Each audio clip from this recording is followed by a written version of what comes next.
Eto na mga kababayan ko, muli na naman po umepal. Ang super epal ng bayan. Si Super Epal mga kapatid ay muling lumitaw sa social media. Matapos ang pagkakabaon sa kasinungalingan mula kay Duterte hanggang sa mga nakaraan. Tila po ba ay humahatak ulit at naghahanap ng simpatya sa taong bayan? Ganito na ba talaga ngayon ang ating... Pero anyway, before that, Happy Valentine's Day po sa lahat ng mga kababayan natin. At ito po ang pa-Valentine's Day ko kay Maharlika. Sige, tuloy natin yung mema mo. May mema ka pa ba? Sige lang, mema mo na yan. Last mo na to. Tuloy! Galit na galit. Ano ang pinaglalaban natin dito? Kaya sabi ko, ano bang ginagawa ninyo? Hawak ni Saldi ni Tambaluslos yung pera ng bayan. Habang kayo ay walang pagbibigas, habang kayo ay hirap na hirap, ang pera nililibing sa loob ng basement. Oy, shoutout kay kay Go Philippines. Si Jaro nandidido. Anak ng teteng yung ito si Maharlika, sasabihan, si Saldi ko ang may hawak daw ng pera ng taong bayan. Ay nako. Kung titignan mo yung sitwasyon mga kababayan, hawak daw ni Saldi ko ang pera ng taong bayan at ni Tambaluslos. Ano ba punto dito ni Hitad? Hindi ko talaga makuha eh. Kasi pinipilit niya talaga na sabihin na hawak ni Saldi ko. Ay, hawak paniniwalain niyo na naman yung tao. Ibubudol niyo na naman yung taong bayan sa sinasabi ninyo. Tingnan niyo mamaya ipagtatanggol ni Maharlika ha. Nanawagan ako dito kaya sa mga kongres. Ay, patangin na si Daba pa nanawagan. Kasi na Senator Villanueva na lang. Oh. Halatang umpisa pa lang ng atake, kumakabig na kagad kay Senator Villanueva. Senator Villanueva, magtatanong lang po ako ha. Ito, diretsahan ha. Magtatanong lang po ako. Baka naman meron natatanggap to sa inyo. Literal na bayaran po to, Senator. Mag-ingat po kayo dito. May record na po to. Anytime, pasasabugin po namin sa social media yung baho nito. Pati yung karelasyon nito na love triangle pala ang pinagtalunan nila ni Bahong Lipunan. Uy! Hala, nababanggit ko tuloy. Tuloy! Naibistigahan itong tao ito. Tapos, inano mo na eh. Senator Villanueva, inilagay mo, kumbaga, kinwestiyon mo na yung kanyang mga anomalies. So, papuntahin niyo din dito kung sino ang nakadami na nakalagay sa property sa Paris, France. Ito mga kababayan, inahakusahan niya si Congressman Saldi ko na meron daw mga nakatagong yaman sa Paris, France at pinuntahan niya daw ito at binidyohan niya daw kanina. Hindi ko na lang ilalabas dito sa social media because baka mamaya private property, gumagawa na naman ng kwento to. Baka mamaya mademanda pa tayo ng may-ari ng bahay mismo mga kababayan. 'Di ba? Mahirap eh. Walang kasiguraduhan yung yung mga nilabas niyang ebidensya eh. Number 1, Maharlika, sana nakakuha ka ng titulo o papers man lang o gumawa ka ulit ng papel, magpa-print kayo ulit ni Sasot. Tapos paniwalain niyo ulit yung taong bayan na meron talagang ganon. Maniniwala pa kami eh. Anytime, pwede ka naman mag-video. Pwede kang gumanyang-ganyan, pwede kang mag-video ng ito bahay ni Saldi ko, ito bahay ng ganyan, ito bahay niya. Pwede ka mag-video sa LA eh. Kahit naglalakad ka doon, pwede ka mag-video. 'Di ba? Pero kung paniniwalain mo ang taong bayan at sasabihin mo na ito ang bahay ni Saldi ko, ito ang bahay nila, walang maniniwala sa iyo doon. Maglabas ka ng ebidensya, titulo. 'Di ba? Pero pero kung may titulo man, nakapangalan sa kamag-anak ni ganito, kamag-anak ni ganyan, maniniwala pa kami. Dapat bago nyo inilabas yung expo sa ina yan, na kung may katotohanan, number 1, madedebang ka kagad namin. Wala kang inilabas na resibo. Basta nag-video ka lang ng isang bahay sa Forbes, tapos sinabi mo, ito bahay-bahay ni ganito, bahay-bahay ni ganyan. Wala pa rin, mga kababayan ko. Hindi mo pa rin masasabi na pag-aari ni Saldi ko yun. Eto, tuloy. Pwede kayong makipag-ugnayan para susugin yung mga jutang genimis na ito na ang pera ng Pilipino, pinapasyon nila doon sa ibang bansa. Wala ka pa rin makikitang ebidensya na pinapasyon show nitong dinodog show ang pera ng taong bayan sa ibang bansa. Kasi until na wala ka pa rin maibakitang ebidensya eh. Let's stick to the point, Maharlika. Ang puntuhin mo dito, tandaan mo ang puntuhin mo dito, yung sinasabi ni Senator Villanueva, wag mo nang dagdagan yung issue. Ganyan kayo magpasabog ng isang Di nyo lang madikdik si Saldi ko eh. Kasi hindi kayo nakabawi sa 51 billion na pinukul na sa inyo. Tira kayo ng tira kay Saldi ko. Bakit, mga kababayan ko? Sa mga hindi nakakaalam who is Saldi ko? Mga kababayan ko, pagdating sa Bicolandia. Did you know, kahit tanong nyo kay Go Philippines, si Jaron. Andyan si Jaron, nanonood ngayon, si Go Philippines. Nandun kami sa Masbate. Jaron, ito taga Masbate yan eh. Sino ang pare? Sino ang congressman? Sino ang gobernador ng Masbate? Ko, mga kababayan ko, Bicolandia yan mga kapatid Ko, ganun kayayaman ng mga ko sa Bicol, mga kababayan ko, kahit hindi tumakbo sa mga politiko yan, Diyos ko po ang lalaki ng pera niya na doon, mga kababayan ko.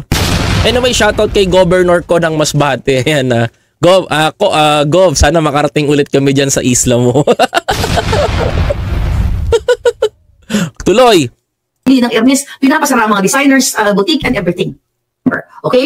Sabi ko na, Maharlika, wag ka magbibitaw ng isang salita, wala ka na namang ebidensya. Mga palangga, na lahat ng infrastructure projects sa Congress ay dumadaan sa kamay ni Zaldico Langot, Congressman Zaldico Langot.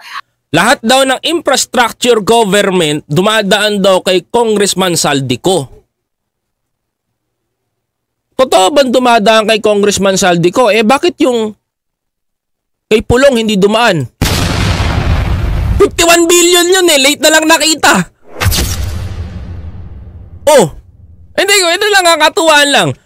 Bakit? Paano mo nasabing dumadaan kay Congressman Zaldico lahat ng infrastructure budget?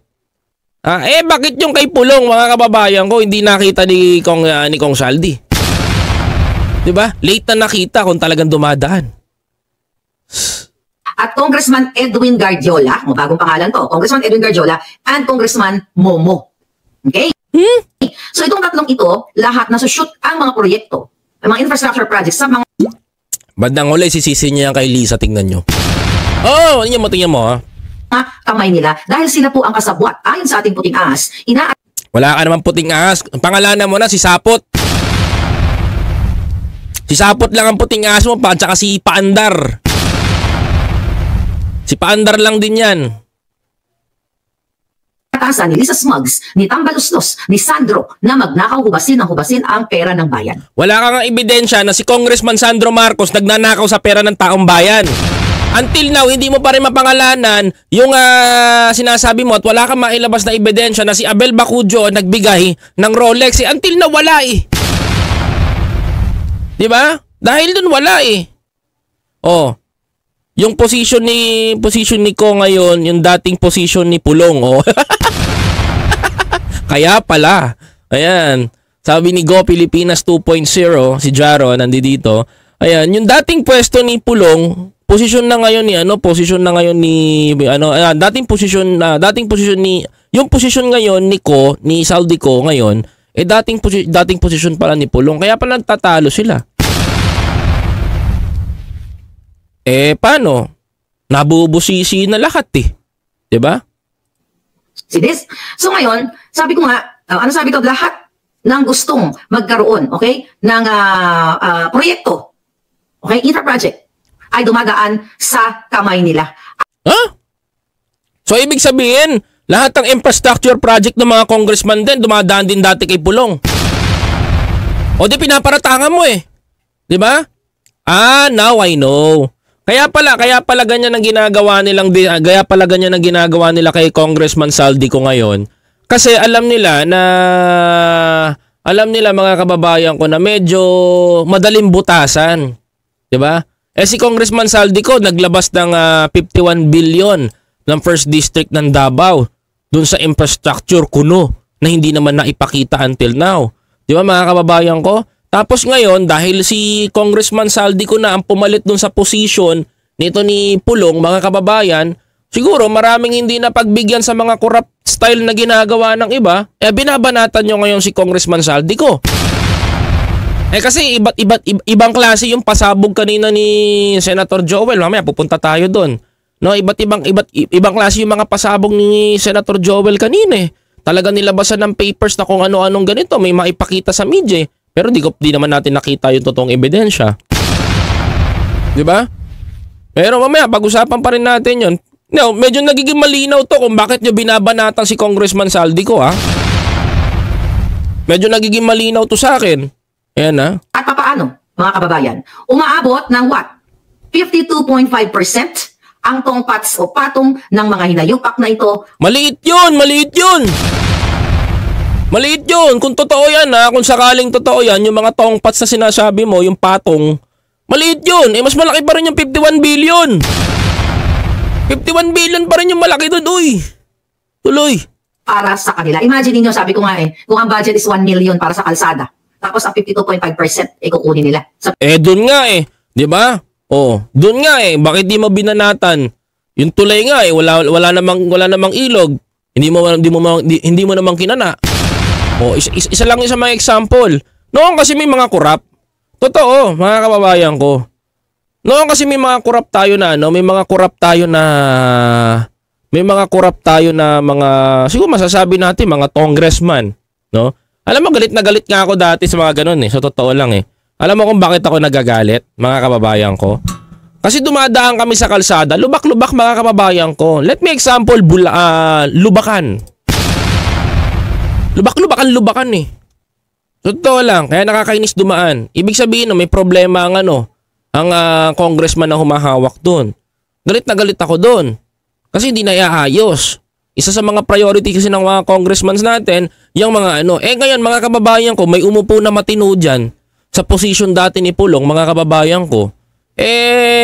Ngayon, nagkakaalaman. Wala siguro makakupit.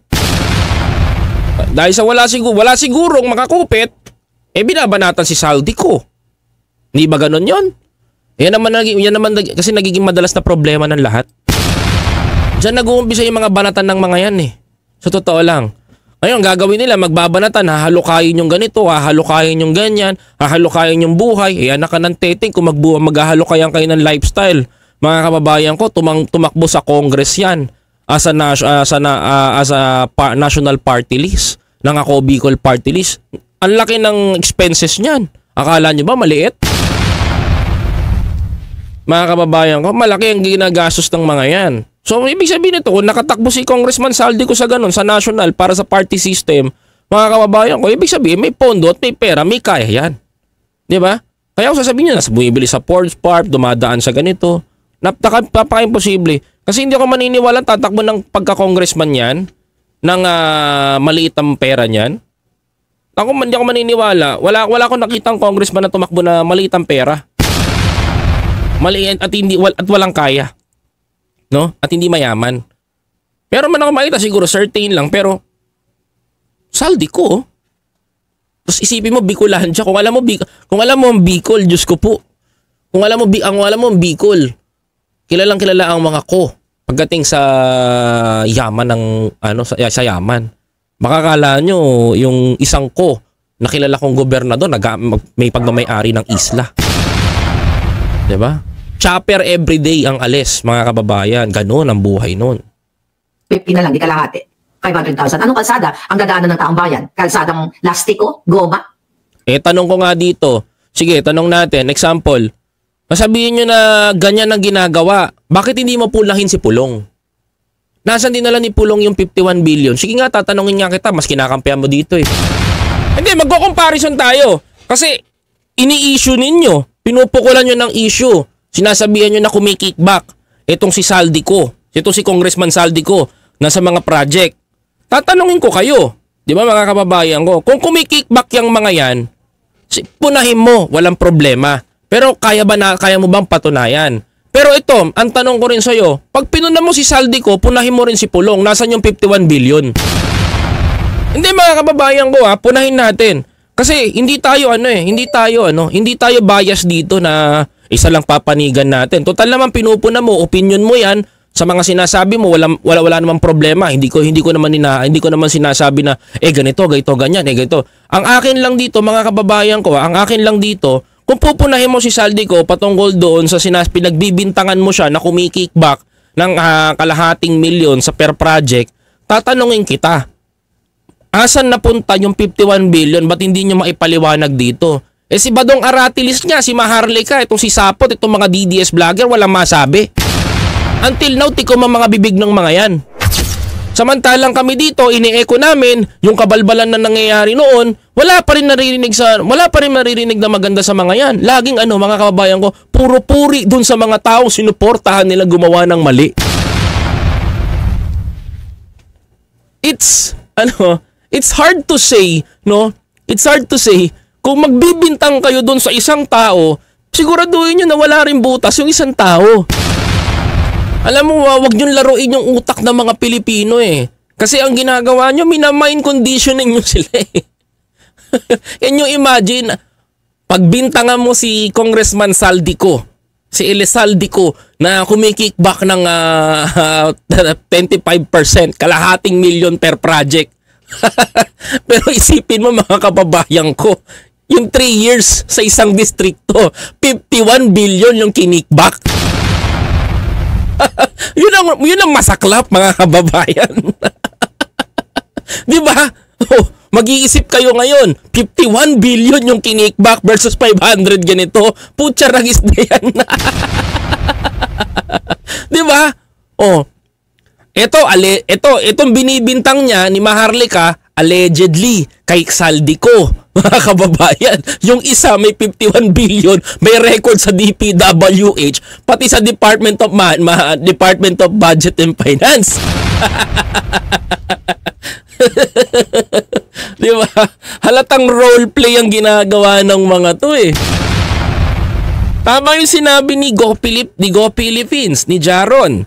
Ni Jaron, sabi nga ni Jaron, kaya yung dating pwesto nito ni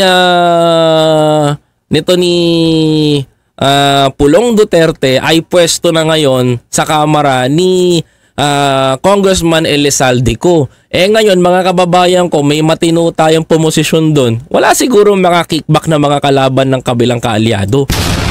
Shoutout po kay Ma'am Maite Baisa. Yan, tuloy natin to, bilis. Kalsadang warak-warak dahil kinuha na nila ang pera ng bayan. Wala pang ang kinukuha.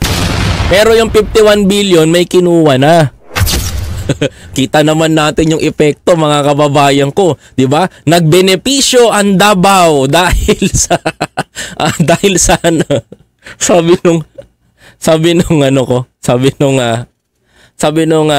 na natin na childhood sweetheart ko. Ayan. Sabi ng childhood sweetheart ko sa Davao. Sabi niyang ganon. Sabi ko, dahil binaha kayo dyan. Sabi niyang ganon. Bla bla bla bla bla. Punyeta, ganito yan. Alam mo dito sa bahay, namatay yung mga baboy namin sa baha. Imagine that. Biruin niyo yung first district ng Davao yun ha. Binaha daw sila. Yung mga baboy daw nila nangamatay. Mga kababayan ko, pati yung palayan naging swimming pool. Imagine. Ganun naglabas sa sama ng loob sa akin yun. Kaya nga sabi ko, may 51 billion daw na budget dyan. Asa na kaya? Sabi niya gano'n, bla bla bla, blank blank blank, punyeta. Sobrang gigil niya. Diba? May kita niyo epekto, diba? Ito, bintang, yun may katotohanan. Kita niyo naman yung nangyari. Tuloy. So ito si Momo at Garjola, parang kongresista, nakasabwat ni Saldico, ay long-time partners. Well, if you can't beat them... May ads pa. Ayan, sorry. Noon, ni Bunuan. Kaya daw alam nila ang lakad sa DPWH. Alam nila ang kalakaran kung paano humawak ng mga infrastructure budol project, mga kababayan. Infrastructure budol project. Bintang pa rin eh. Kasi until na wala kang mailabas na ebidensya, mag-print kayo ulit ni Sapot. 'Di ba? Kaya ang pera ay napupunta sa kanila imbis mapunta sa proyekto o sa taong bayan. Ba't ngayon ka lang Ba't ngayon ka lang nag-e-echo ng ganito? Ba't hindi mo i-echo yung Davao? Hindi mo nga alam, sa channel mo, hindi mo mabanggit na bumabaha sa Davao ngayon. Di ba? Actually, ito daw si Garjola ay meron ding mansion dito sa Los Angeles. Yan ang alamin natin. Dapat meron silang kamag-anak o putingas na mag-share sa atin na itong si Garjola na kasabot ni Zaldi ay meron daw ditong bahay sa Los Angeles. Paano magkakaroon ng puting ahas yun? Sila sa tingin mo pagkakatiwalaan ka pa, wasak na yung credibility mo dito sa social media. Bago, okay pa sana yan kung hindi ka winasak ni Bahong Lipunan. Lintik kayo, love triangle pala nangyari sa inyo. Manda kayo sa akin mamaya. Tuloy. Exclusive community at top of the hill pa daw, overlooking, hindi natin alam kung saan ito. So mga kababayan, anong ibig sabihin nito? Doon sa statement ni Congressman Villanueva. Ayan na. Ito na. Dito niya na pinapasok si Congressman Villanueva. Ay binanggahan niya, binonjak niya si Saldico na ang mga kumpanya ni Saldico ay nauugnay doon sa issue ng Farmally at doon nga sa DepEd laptop. DepEd laptop, marami sila dyan. Kung inuugnay nyo yan, kung inuugnay nyo si Congressman Saldico sa DepEd laptop na sinasabi nyo na yan, so ibig sabihin, mga kababayan ko, corrupt ang Duterte administration. No, ito if talaga na sangkot si Congressman Saldico kung sakali dyan sa DepEd issue ng overpricing ng laptop, ngayon natin mapapatunayan yan mga kababayan ko na corrupt ang Duterte administration, magnanakaw sa bayan. Hindi ako mga kababayan ko, ngayon natin mapapatunayan, total naman ini-issue nyo si Congressman Saldico kung sakaling totoo yan. Kasi parang sinasabi nyo, nakasangkot si Saldico. So, ibig sabihin nito, corrupt din ng Duterte administration. Corrupt din ang nakaupong sekretary dyan. So, ibig sabihin to, naaambunan yung nasa taas. Totoo yung sinasabi ni Trillanes pala nun.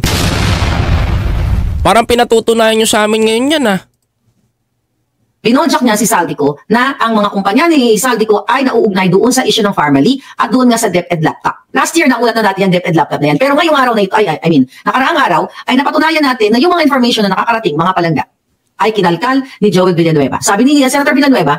Ano sabi ni Senator Villanueva? Mamaya, bibigyan din natin ng kulay yan, mga kababayan ko. Para maganda, hindi tayo dito. Tuloy. Ito yung kanyang statement. Ngayon po, kakalkalin ngayon ang kanyang mga kaso. Nakakalungkot po dahil kaibigan naman po natin siya, pero po pumasok siya sa away na hindi niya away. Away na hindi niya away? Wala naman kasi nag-aaway. Sino ba nag-aaway? Tuloy. Kailangan niya magbanggit ng mga personal attacks at kakalkalin po itong mga...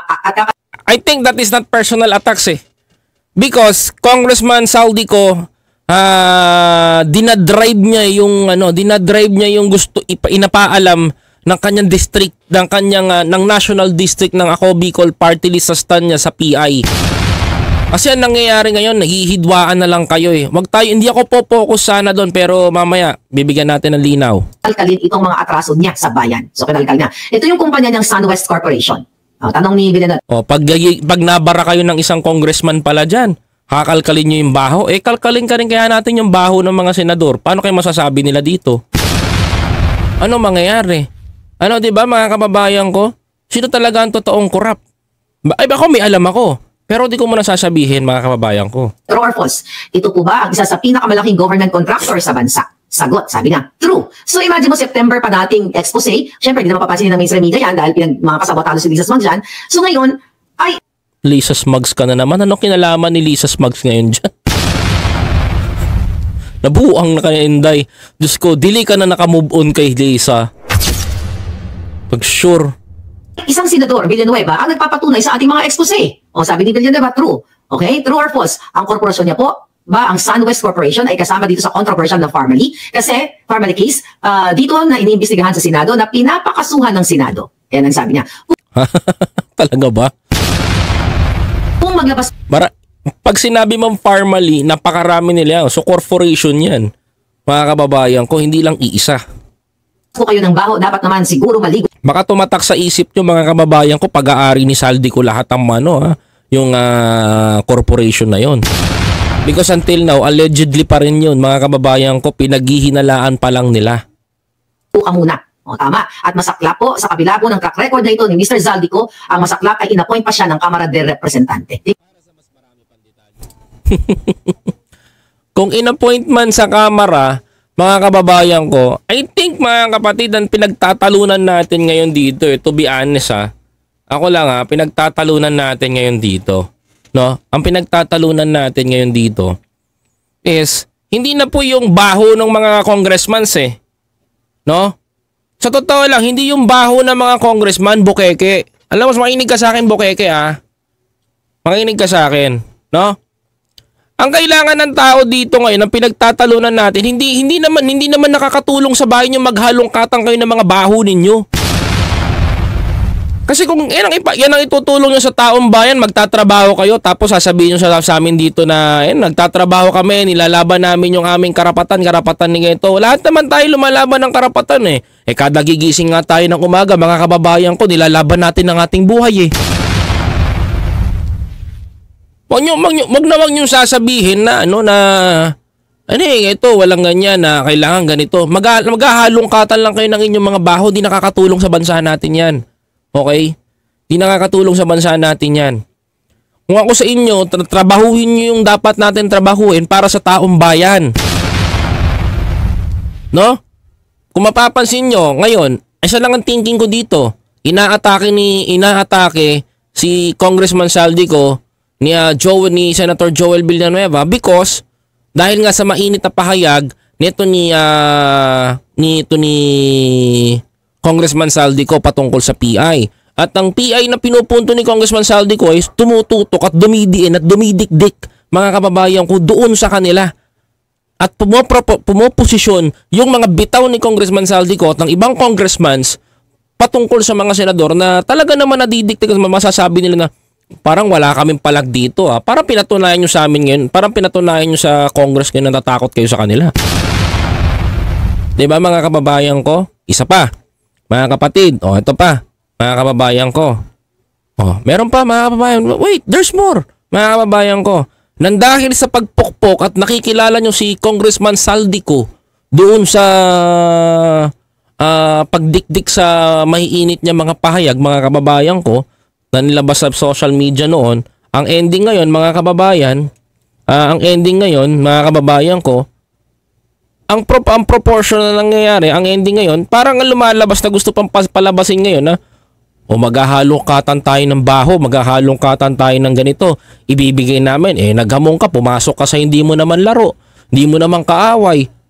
Ano ba tayo dito? Hindi tayo nag-aaway dito. Diyos ko po, mga kababayan ko. Hindi tayo nag-aaway dito kasi hindi natin kailangan may pagkatalo. Yun lang ang sa akin dito mga kababayan Hindi, straight to the point kasi mas maganda sabihin ko po sa inyo ng diretso, mga kababayan ko. Okay, sige, tuloy natin.